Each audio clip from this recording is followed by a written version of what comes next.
Tobin and Keiper. I'm Keiper. And I'm Tobin. And we first need to apologize for our hiatus last week. We had technical difficulties.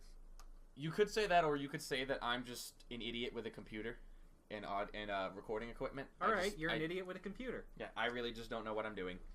Really not going to go into it. It's just, we had a mishap with recording. We had to stop and start over a couple times, and it just got messy. By the time we realized we had messed it up, I was already in the process of uploading the video, so we shut it down, decided to skip the week. The episode was kind of choppy anyway, I think. We spent 10 minutes talking about Geno Smith Rookie of the Year. Yes, we did. And I guess we could start off with that, because no one heard it. Last week, we basically gave Geno Smith Rookie of the Year, and then last week happened. So I don't really know who to give it to now. There's still really no one else. I mean, the next man up is Eddie Lacy. I think Eddie Lacy could win. And I also think that Kiko Alonso could win from Buffalo. Okay.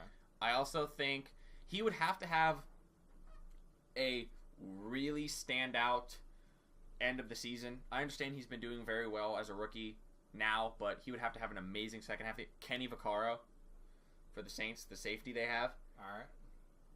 He could win it. No, he would have to like be the league leader in interceptions. DBs do not get Rookie of the Year. Generally, but this year is kind of weird. This year is one of those years that, I mean, you could have a defensive player win. You could have a rookie win Defensive Player of the Year. Literally. I mean, they were making that big of a deal about Kiko Alonso. You know, about how he's leading in tackles and he has a bunch of interceptions, a bunch of, whatever. But yeah, that's what we talked about. We talked about Geno Smith being Rookie of the Year, and then the Jets came out and laid an absolute egg against Cincinnati.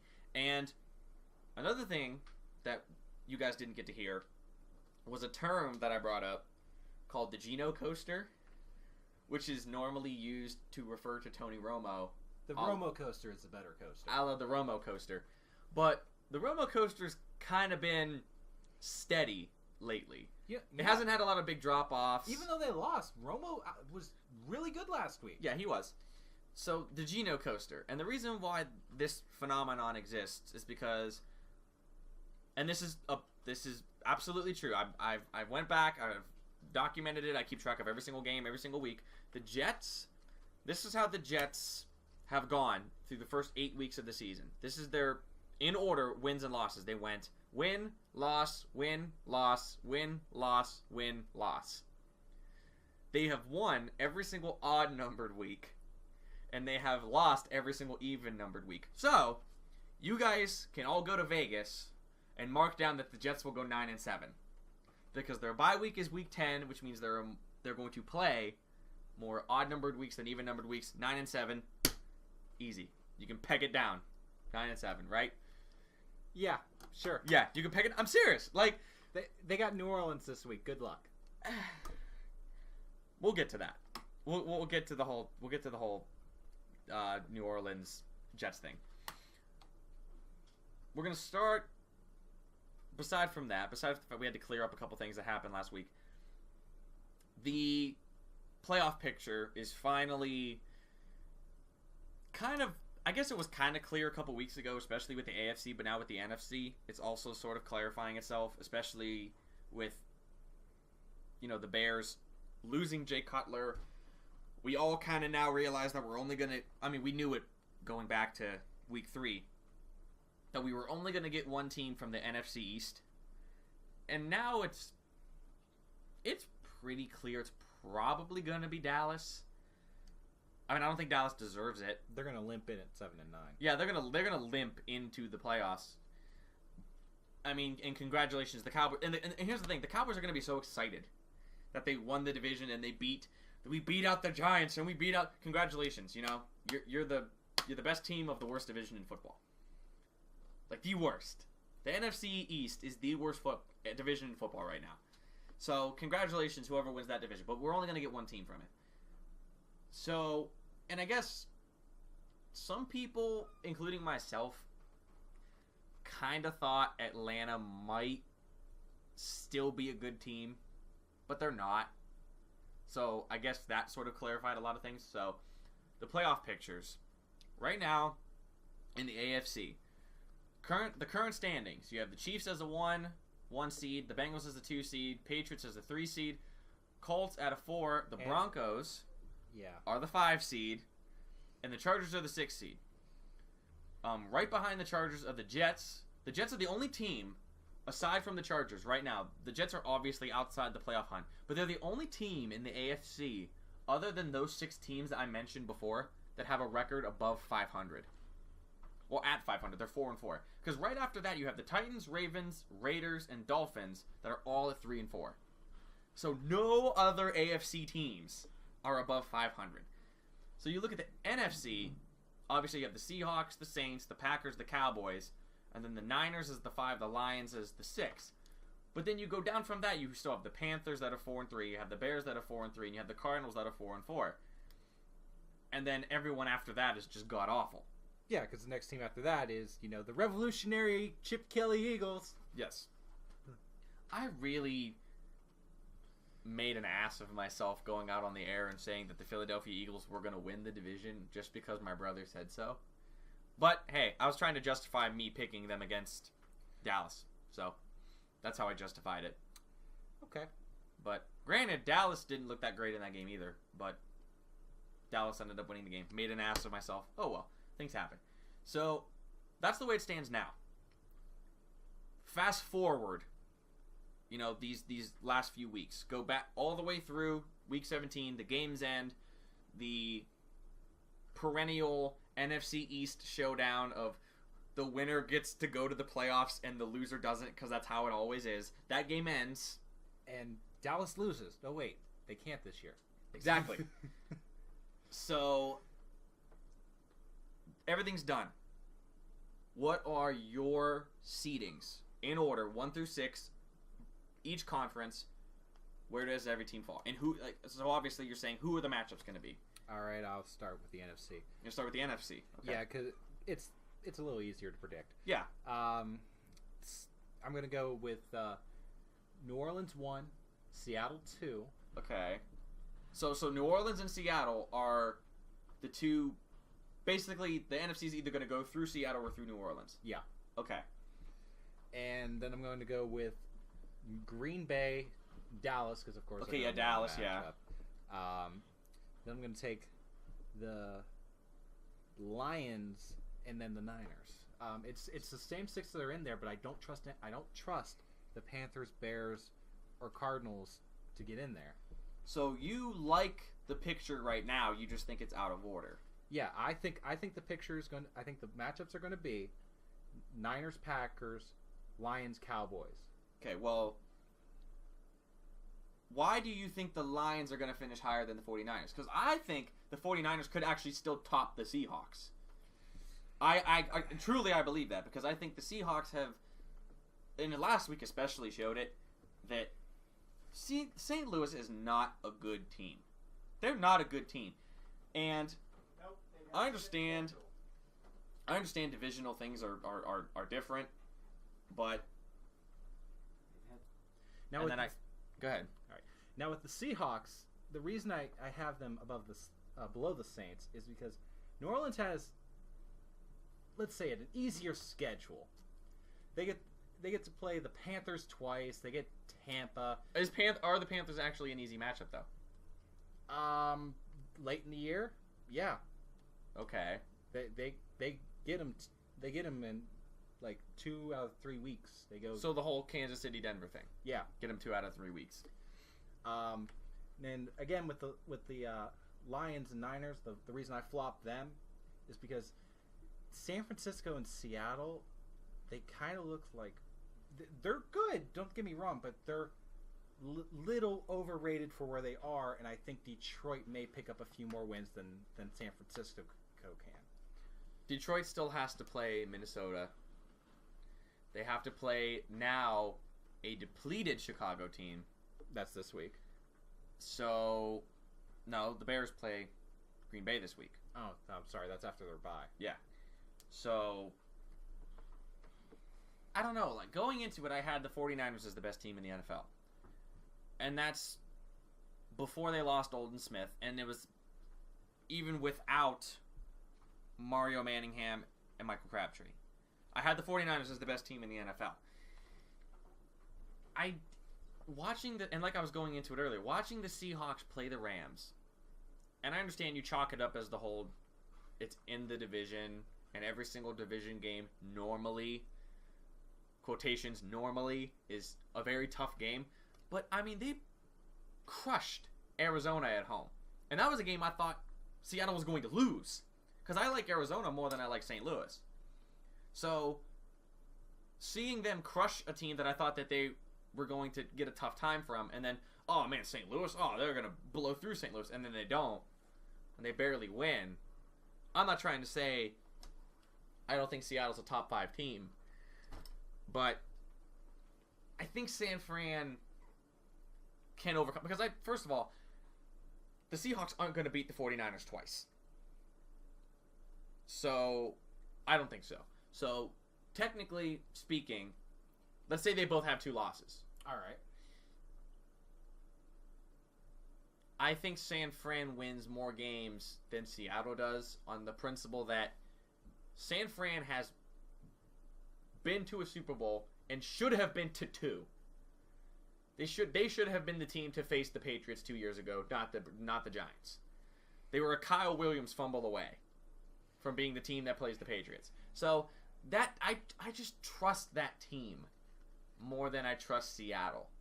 Unless, I mean, and granted, Seattle's got the best home field advantage in football, so if they do get a 1 or a 2 seed, you have to put them in at least the NFC Championship if they get a 1 or a 2.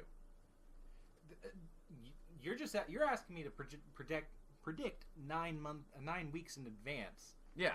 So I'm just going with what I have in front of me right now. Okay. To try and predict this. But Seattle, for all I know, they could be a 6 seed and going to let's see, Chicago, for all I care. Yeah. Okay, so with the matchups you have the Saints and the Seahawks getting a bye week. You would then have the Packers playing the 49ers. Mm-hmm. And we know how that game's going to go. I'm sorry, Green Bay. It's very clear you cannot beat San Francisco. So let's move past that. You have a rematch now of the Lions and the Cowboys, which was one of the most monumental games that I've ever seen last week. You know what would happen when that game happened? Because that game would be in Dallas. Dez wouldn't open his mouth. No. However, who wins that match, though? Does Dallas get revenge, or does Detroit run away with the game? Here's the thing. Calvin needed to almost break a receiving record for the Lions to win. He can't pull that twice against the same team, no matter how good how good he is at beating the Cowboys' corners. So what you're saying is it took a monumental effort for the Lions to win the game in Detroit. So you don't see them winning a game against the Cowboys again. No. Okay, so from that standpoint, and we're not going to go all the way through to the Super Bowl, but right now that would mean that your divisional round would be the Cowboys versus the Saints. Yes. And the Seahawks versus the 49ers. Yes. That's just so we're clear, we're putting it on record. That's what you think. Do the AFC now that we took forever on the NFC. All right. Now I'm gonna do this. I'm gonna go Denver. I'm sorry.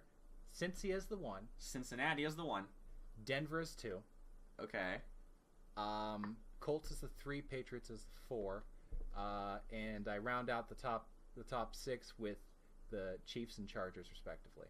Now, the reason I'm doing this, I'm still giving the Chiefs in this prediction right here. I'm giving them 12-4. Okay. But I think the Broncos go 13-3.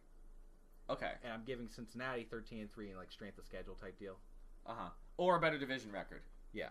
Because that would be it. I think that the Broncos could potentially lose twice in their own division. I don't see Cincinnati losing. They lost the game against Cleveland, but I don't see them possibly losing again in the division. I don't think so. I'm much more optimistic when it comes to my playoff seedings. I have 3 teams so far with greater than 12 wins or more. Yeah, understandable. So But- that would so with that, you said your 3 seed was the Colts. Yes, So the Colts would play the Chargers, yes, and the Chargers have already beat the Colts. and they would do it again because the Chargers are going to beat the Colts. Okay, so the Chargers would beat the Colts. And New England Versus New England the Chiefs. escorts Kansas City out of the playoffs. Okay. So by that, you would then have the Bengals would be playing the Chargers, which is interesting. And then you would have Peyton and Brady squaring off again in the playoffs. And we're not gonna get into that. That's not what we're doing. We're just sort of like siphoning through seedings. You ask me this question again in week 12, and I'll have a more definite answer. I will. I'm gonna do mine. Mine is tentative, and the reason why mine is tentative is because I do this every year. For the past 3 years, by week 9, I go and I look at the remaining games and I pick them. Okay, who I believe will win.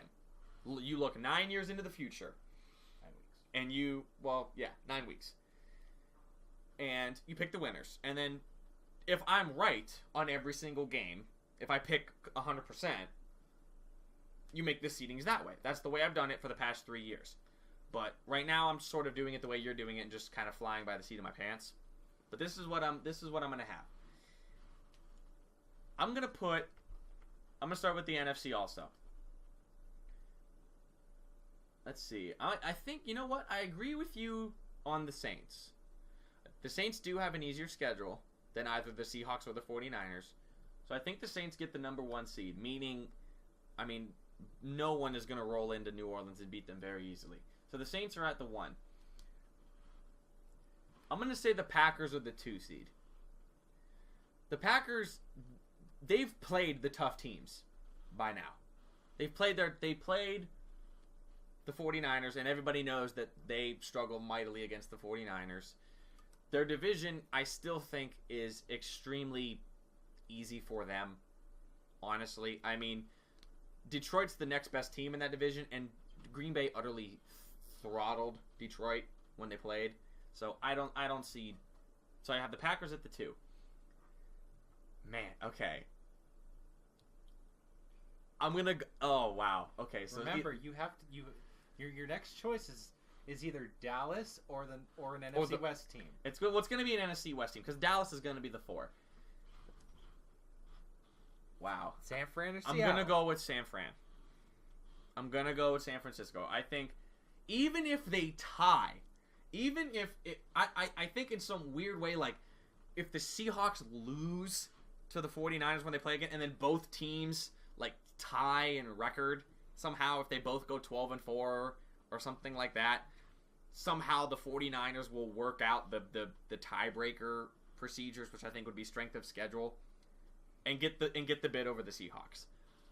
I just don't think the and it's weird because I have the Seahawks as like the second best team in the NFL. But right now the 49ers aren't at capacity. They're not at full strength. And yet they're still winning games definitively and moving the ball well. I understand that it's against bad teams, but this team, when they get back Michael Crabtree and when they get back Mario Manningham, on top of the fact they already have Vernon Davis, they already have Anquan Bolden, they already have Frank Gore and Kendall Hunter running the ball effectively, they have the best offensive line in football, I still like the 49ers. So they're at the 3. That would mean the Cowboys were at the 4. The Seahawks would obviously be the 5 seed. And the 6 seed, I so badly... You want to pick Cam, don't you? I so badly want to pick the Panthers. But Remember, they just had a 3-game winning streak against really bad teams. I know that, so which is why I'm not going to. Don't fall into that trap. But I'm gonna still pick the Lions. So I'm going to stay with the 6 teams.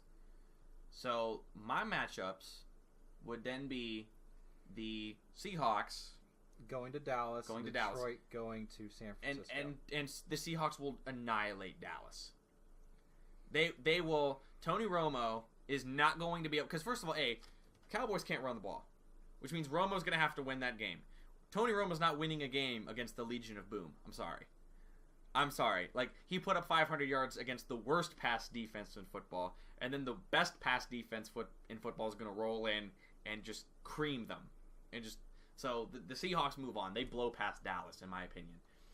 And then the Lions would play in Candlestick. And remember, this is the last year for Candlestick. So It's the last year for the Metrodome, too, by the way. well, who cares? No, but sorry, quick tangent here. The Metrodome has 4 of the longest plays in NFL history. Really?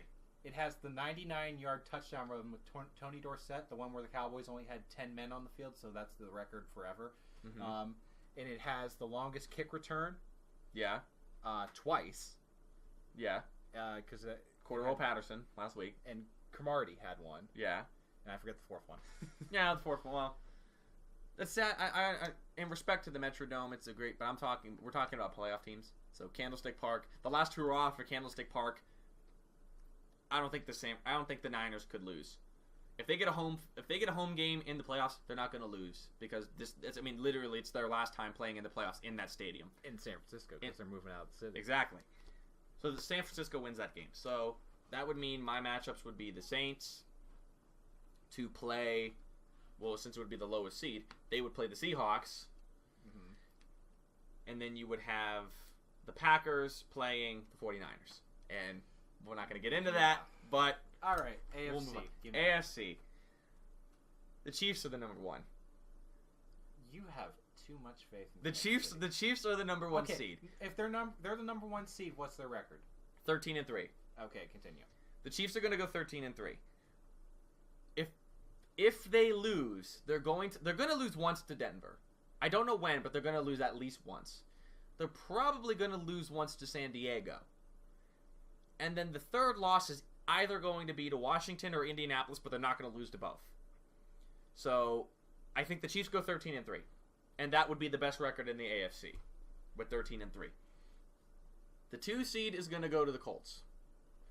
I think they tie with Denver at like a record of like 12-4, maybe. Or maybe if they kind of get sloppy later on, maybe 11-5. But because they have the heads-up tiebreaker, they get the vote above Denver in my book. They wouldn't get in Denver's the 5 anyway. Oh, well, exactly. What I mean is that if Denver were to win the division, but let's say they won it with like a 12-4, I would still have the Colts over the Broncos. All right, because they won. So you got KC. So I got Colts. So I got the KC and the Colts. Then I have the Bengals. All right. And then I have the Patriots. Also, for the same reason, I think the Bengals and the Patriots could still finish with the same record, but the Bengals beat the Patriots, so on and so forth. Obviously, Denver would be the 5 seed if they're not the 1 seed. And then this is the Jets. This is the spot. This is the spot that the 6th team in the AFC. No one wants it. No one wants this spot because you're not getting past your first opponent. Well, it'd be going to Cincinnati, so they might have a shot. I think, with the way it looks now, and it pains me to say it, I'm going to go with the Ravens. You're thinking, okay, you're going to say the Ravens who are currently, let's see, the Ravens are 7, 8, 9. They're 9th. But I think the Ravens are going to beat out the Jets, and they're going to beat out the Titans. Those are the 2 teams that are above them. I think the Ravens beat them out. Even if they go 8-8. Or 9-7. Okay. I think the Ravens get in. It's the Super Bowl curse is a real thing, but I think the AFC is so weak that they're reigning Super Bowl champs. You can't count them out in the playoffs. So that would mean, all right, let's see. Ravens, Bengals. Broncos, Patriots. Okay, Ravens, Bengals. I'm picking the Ravens in that game. Give me a reason. The Bengals are a great team. They're an athletic team. They're talented on both sides of the ball. They don't know how to win in the playoffs yet. They haven't done it. And I understand you have to, and it's kind of like a taboo thing to say. How can you know how to win in the playoffs if you haven't won yet? Eventually, you just have to win. But if Joe Flacco has proven anything, he's proven that he can at least play above average. He is so average. I know he is very average. Don't get me wrong. He's very, very, very average. In the list of 32 starting quarterbacks in the NFL, he's 16th. Exactly. Okay, he's average. But in the playoffs, in a place he plays once a year, so that kind of neutralizes the whole home field advantage thing for Cincinnati, I'm picking the Ravens. I'm picking the Ravens to beat the Bengals. And then if the Patriots and the Broncos play, I'm picking the Patriots. I don't care. Okay, so I'm sorry. That would mean sorry. Brady in the postseason, a million greater than signs, and then Peyton Manning. Okay, so that would mean that you're sending the Patriots to Indianapolis. Well, that's a familiar matchup. Yeah. And you're sending the Ravens to go kill KC. Again, we're not picking those games, but those are my divisional games: the Chiefs and the Ravens, Colts and the Patriots. I noticed a distinct lack of Pittsburgh. You don't think they're going 11-5 and getting in? I mean, they did lose to the Raiders, but I told you that was coming. They always lose to the Raiders. I should not have picked us to beat the Raiders. We always lose to the Raiders. We always lose to the Raiders. We always lose to the Titans. It's just a thing. It's just a thing that happens. I don't care if we were 14-0 in our last two games. Well, it wouldn't be the last two games because your last game is always a divisional game. Say we were 13-3 or 13-0, and then our last three games were like Oakland, Tennessee, and Cleveland. We would lose to Oakland, Tennessee, and then probably lose to Cleveland because it wouldn't matter. No, it'd be at Cleveland. That's why. Yeah. So the perpetual reign crowd over Cleveland would kill them. And here's the thing that sucks. I don't think we'll go 11-5, obviously, but with my luck, we probably will, and I'll be wrong. Like the Ravens will go 8-8, and the Steelers will miraculously pull the season together and go 11-5 and win the division. No, there's no way. There's no way that the Bengals are going to relinquish their hold on this division because this division is bad. The AFC North has gone from the best division in football, a division that sent two 12-4 teams and a 10-6 team to the playoffs 2 years ago, to crap. Utter crap. NFC East. Yes. We have taken the place of the AFC East. So those are our playoff pictures. As we said, they're tentative. We'll probably go back to them, probably change them. But it's like I said, week 12. Come back and ask me then. Yeah, week 9. I like to do it. It's sort of like a tradition of mine. I like to do it. I like to see how well I am at predicting the future. So we'll see. Other than that, I mean, as far as if we're gonna talk about last week, we're gonna talk about the games. I guess the game you talk about is Dallas and Detroit and Megatron just absolutely going crazy. Now here's the problem. The way the Cowboys' defense is, they have two setups. Mm-hmm. They have man-to-man, and I like Brandon Carr, but he's not taking on Megatron by himself. Uh-huh. And they have a cover 2, which Calvin obviously beat all day, because that forces the corner to come up, and you get an easy zone in the middle. Because that's what his touchdown was scored on. The real long, well, not the touchdown, the really long 80-yard catch he had. Yeah. That was against cover 2. They ran that cover 2 the entire game. In fact, that's what they were running on that last drive. That's why they got those 2 long go routes, because the corner had to stay short, and the safety, there was 3 routes, and he couldn't make up his mind. Yeah. And here's the thing that's bad about this game. That was one of the most amazing performances by a player in history. Calvin Johnson had more yards than like 10 teams. Exactly. But at the end of the game, no one was talking about Calvin Johnson. Everyone was talking about Dez Bryant. Because Dez opened his mouth. Now, originally, the assumption was he was throwing a temper tantrum. He's not. He wasn't. Now, well, that's subjective. Because that's like saying when Tom Brady yells at his receivers, he's throwing a temper tantrum. No, he's saying, you got to do this because we're losing. We're going to get to that. My thing is, because everyone drew that comparison. Everyone drew the comparison to Dez freaking out on the sideline and when Tom Brady freaks out on the sideline. Because Tom Brady does it a lot. Tom Brady does it every game. And nobody's calling Tom a prima donna. He does it on the field. Yeah. But here was the problem. So everyone freaked out on Dez Bryant. Then this text appeared, and I read it today. I don't know whether or not someone was mic'd on the Dallas team that overheard what he was saying. I don't know if someone read his lips, but the first part of his tangent was dictated out and written out as to what he was saying. And it's a generally positive image. Like, they've shown the whole thing, we're the best in the NFL, that's what he was saying. I understand that part, because that was the first part of his tangent. But there's another part of it that they showed on the TV in which him and Jason Witten are like face to face, screaming at each other. And Jason Witten has the most angriest look on his face that I could possibly imagine, and a trainer has to separate them. I'm fairly certain that Dez Bryant wasn't saying we're the best in the NFL to Jason Witten, and Jason Witten was getting angry. Because at that point they were winning the game. So he had to have been saying something either very egotistical or very unnecessary. It was unnecessary. You don't need to tell Jason Witten what to do, and that's probably what was happening, because Jason didn't get targeted that much, and Dez was probably trying to get, because I know they were winning at that point, but Jason had 2 catches. Yes. So Dez was probably going, I'm being on the positive note here, he was probably trying to get him to, perform a little bit better, and Jason probably reacted like how a normal star player would react. Don't tell me what to do. I'm going to run. Yeah, Jason Witten's a perennial Pro Bowler, and I understand Dez Bryant is, but Jason Witten's been in the league for a while, and he doesn't have the character history that Dez Bryant does. So I don't think he's going to need... I think, honestly, I think it's just a stereotype that if a receiver opens his mouth on the sidelines, he's being a prima donna, and if a quarterback does it, he's firing up his team.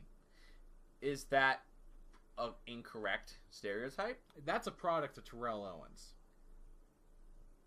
Okay, I don't think it's just Terrell Owens. I think he's the one who made it the stereotype, but there were Keyshawn others. Johnson was just as bad. Yeah, Keyshawn wrote a book said "Give me the damn ball." Yeah, he wrote a book. Yeah, literally, he wrote a book called "Give Me the Damn Ball." But T.O. T.O. actually ran himself out of 1, 2, 3, 4 cities. Yeah, Keyshawn only ran himself out of the Jets. Well, I mean, still. I mean, Keyshawn was just as bad as Terrell Owens. You can't just point at Terrell Owens. No, but Keyshawn was bad. Terrell was worse. Okay. So Terrell was a step down, if you can go that far, a step down from Keyshawn Johnson as far as his sideline behavior. Yeah. When I see Brady screaming on the sideline, it's just like second nature to me. And right now, let's be frank, this year he has a right to scream on the sideline with the god-awful play he has gotten. And all those high fives he doesn't get. From his skill players. I mean, Dobson has been inconsistent. Amendola's been hurt. He just got Gronk back. Kemba Tompkins has been inconsistent. His running game has been inconsistent. He's been sacked a ton of times. Doesn't Tom Brady have the right to scream and yell at his players and to try to get them to perform a little bit better? Whereas Dez Bryant, who was on the sideline of a team who was currently winning at the time, and he had just scored a miraculous touchdown catch, is yelling at Jason Witten, who is one of the most respected players.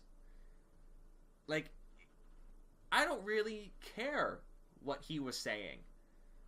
Like I said, when I saw that he was, we're the best in the NFL, and that the message was, I didn't care. I really didn't care. I still thought that it was unnecessary, regardless of the context of what he was saying. You just don't like Dallas. I don't like Dallas, but I'm really trying hard to keep that. I'm really trying to stay objective here and just look at it as me watching a player. And Dez Bryant's history really hurts him.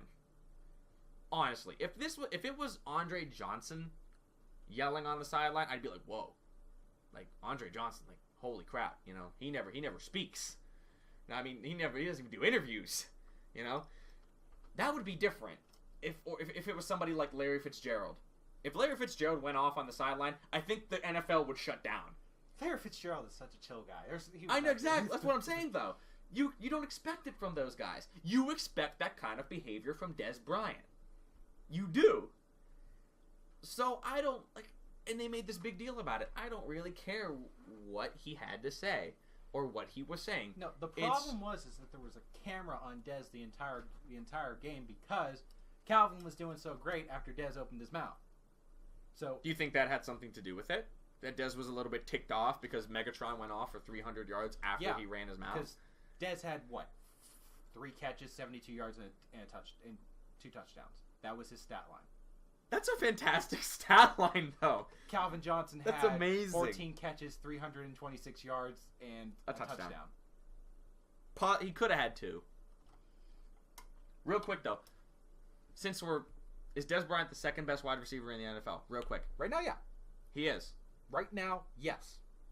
I disagree with you. I think it's A.J. Green. Disagree with you. I don't like A.J. Green. I'm sorry. You don't apparently watch enough AFC North games to really realize, man, he's the best athlete in the whole damn division. Kidding me? I watch Cleveland Browns and Pittsburgh Steelers football every week. He's That's all that's on. He's literally the best athlete in the whole division.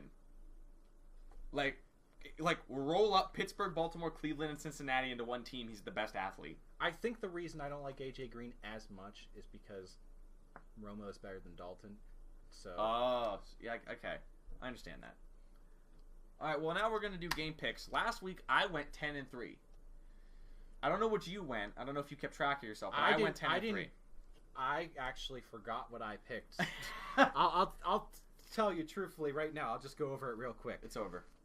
Huh? I'm sorry. But, yeah, I thought I actually had gone 9-4. I don't know where I got, like, the last game. But I remember going 10-3. And obviously, the games I lost, I picked Pittsburgh to beat Oakland, which was stupid. I understand that. I picked Atlanta to beat Arizona, even after I praised Arizona for, I don't know, being a good team, I guess. And I picked them to beat Seattle, but then they didn't. So I was like, oh, maybe I was wrong, and I'm going to pick Atlanta. Even though Atlanta doesn't have anybody great on offense. I think the last game I lost was... I'm trying to think. Oh, and I picked Philadelphia to beat the Giants because I can't get an NFC East game right. Yep. Here's the games I got wrong. I picked Cleveland. Yes, you did. I agreed with you on the Eagles, and I picked Arizona. Everything else, I agreed with you. So you lost. So you only lost 3 games also. Yeah, 10-3 again. So we are 500 with each other. So yeah, through 3 weeks we are at a dead heat still. So yeah, that's just impressive. I mean, you have been on. I guess consistent. I don't know. I don't know if that's the word. But we had winning records every week though. We do. All right. This is the first time I've had this so far this year. This is the first time I've had 3 consecutive weeks of a winning record. You know, on week 1, I actually went 15 in one of my picks. Just out there. That was I've never picked a perfect schedule, and that was an accomplishment for me. First 2 weeks, I actually went. I think I went 11-5 and 12-4, which to me was impressive because those are the 2 hardest weeks to pick games because you don't know anything. Yeah. So literally, week 1 and 2 are the hardest weeks. I went 11-5 and 12-4, and then I followed it up with a 6-10 week. That's something I haven't done yet. So, I have not had a losing record in picking this. Well, this year. consider yourself. I don't know. I always pick the Steelers to win. I don't know what's wrong with me. All right, let's Anyway, we'll start with Thursday. Cincinnati at Miami. I'm gonna pick the Bengals, and that's because the Dolphins haven't gotten off their slump yet. I'm gonna say there are 4 games this week. Oh, quick stat line. Okay, ahead. The Florida has not won a game this month. The state of Florida has not won a game. Yeah. So Jacksonville, Tampa Bay, and Miami. Yeah. Miami playing on Halloween is the last chance. Okay, well, there are 4 games this week in which I really want to pick one team, but I can't bring myself to because I really want to pick Miami in this game. Thursday night games are weird. They're really weird. And Tom Jackson said it. The minute we start to praise Cincinnati, they always seem to let us down. But I'm not going to go with it. I'm going to go with Cincinnati. They'll wait for Cleveland to do that. Yeah. Who they don't have. I mean, they play Baltimore next week. And then the Cleveland the following week. So who knows? We may have 2 losses in a row. Atlanta at Carolina. The Panthers continue their role of beating all the bad teams. Yes, they do. Carolina. Here's another marquee matchup. Minnesota at Dallas. Oh my! You saw Calvin's stat line from the game. Yeah, Dez gets close in this one. Dez gets close. Dallas. Okay. New Orleans at the Jets. It's an odd-numbered week. You can tell me that all you want. The but Jets are at home. You will not convince me until Gino can pull 2 weeks together that he's going over. But Drew he's Brees. not going to. They're going to go 9-7. After this week, they'll be 5. Well, they may be 5-4. You could take the Jets. I'm take not. New Orleans. Oh, God, I want to pick the Jets so bad. Then do it. I got Drew Brees on my fantasy team. I'm gonna pick the Saints. This is a weird one. Tennessee at St. Louis. This could be a very. This game could be ugly. It probably will be. I'm going to go with the Titans because they have a running game and the Saints the Rams really do not have that much. I like Zach Stacy a lot. And he didn't perform that. I mean, he really didn't get the chance to perform that well against Seattle because after a while, Kellen Clemens, tried to say that 10 times fast, started to throw the ball around a lot more, and I like him as a running back. I think St. Louis wins at home. I think they win. Kansas City at Buffalo. Thad Lewis is starting. He might not. He's actually got a nagging injury. Then I don't even know who their backup would be at this Jeff point. Toole. I think he's out too. Really? Okay. But honestly, Kansas City has lost when J.P. Lossman was the quarterback and they had the number one offense. So being at Ralph Wilson Stadium is a house of horrors. Like Joe Montana went in there with Kansas City and couldn't win twice. So I'm going to pick the Bills on that. Keep throwing all this mumbo jumbo out at me about the Chiefs. I keep picking the Chiefs. I keep winning, so I'm going to go with the Chiefs. San Diego at Washington. I've changed my mind about 5 times. And I bet I know who you picked. I've literally changed my mind 5 times. But go ahead, you go first, and I'm gonna tell you who I eventually settled on. I'm gonna pick the Chargers. I settled on the Chargers. I originally had Washington winning this game, and then I thought about it. I was like, RG3 is a little bit dinged up. The Chargers have a really good offense, and then I thought about it. The Chargers have been a little bit inconsistent, so I switched back to the Washington, but then I realized Washington doesn't know what they want to do on offense or defense, and they can't stick to a game plan, so then I switched back. Washington needs to figure out how to win in the first half. Yeah. Well, then again, so does Denver. So, San Diego wins. The revolutionary Philadelphia Eagles are going to the black hole to face Oakland. Who wins? Nick Foles is starting this week. Yes. Just pointing that out there. And since they're not playing Tampa, I'll take the Raiders. I'm gonna take the Raiders too. So far, we've only been different on one game. Tampa Bay at Seattle. Seattle. Yeah. Moving on. Seattle at home. Sorry. My God. It's gonna be Mike Lennon. I'm sorry for you. Yeah. We'll inform your next of kin. Yes. We'll inform your child to be. If I don't even know if he has one, but if he does, we'll inform of how great of a man you were. We'll show the highlights of you throwing it to Vincent Jackson all the time. Baltimore at Cleveland. I don't like this pick. I really, really don't. Uh-huh. But I'm gonna take the Browns. And I'm not. I'm gonna take Baltimore. Baltimore off a bye week to face Cleveland. I don't know. Pittsburgh at New England. You're really thinking about this one. Neither one of those, A-list quarterbacks has shown up this year for more than a week, so it's really tough, and so that means I'd have to go on defenses, and that in New England's has just been performing better, so I'm going to take the Patriots. I've been a Steeler fan long enough to know that we beat the teams we shouldn't, and then we lose to the teams we shouldn't lose to. That's what normally happens, but this year we're cursed for some reason. I don't know why. There's like a black cloud hanging over Pittsburgh. If I'm wrong... It's the ghost of Mike Wallace. Yeah, it's the ghost of Mike Wallace, because obviously he's not playing for Miami. If I'm wrong, I'll be happy. If I'm right, I'm right. I'm picking the Patriots. The Sunday night game is Indianapolis at Houston. Colts. My Super Bowl pick is the Colts. By the way, do you like the fact that I gift wrapped you the first non dead even picks this week by picking Cleveland because I was going to pick Baltimore. Oh, I'm sure you were. I'm sure you were. I don't know. Houston's got a fantastic defense, but I like Case Keenum a lot. I like him a lot. Coming out of the draft, I thought he should be drafted higher. I understand he played for Houston. He really didn't play anybody tough, but if you throw for, what was it, 100 million yards? He has every FBS record. Every single one. So I'm sorry. I want you to look at 90s Houston quarterbacks in the NFL. You don't have to look far. They're on the top 10 biggest draft busts of all time. Played well against Kansas City. Kansas City is the best defense in football. I'm not trying to make a case for Houston. I'm still picking Indianapolis, but Houston's not a bad team. And then we got Chicago at Green Bay on Monday night.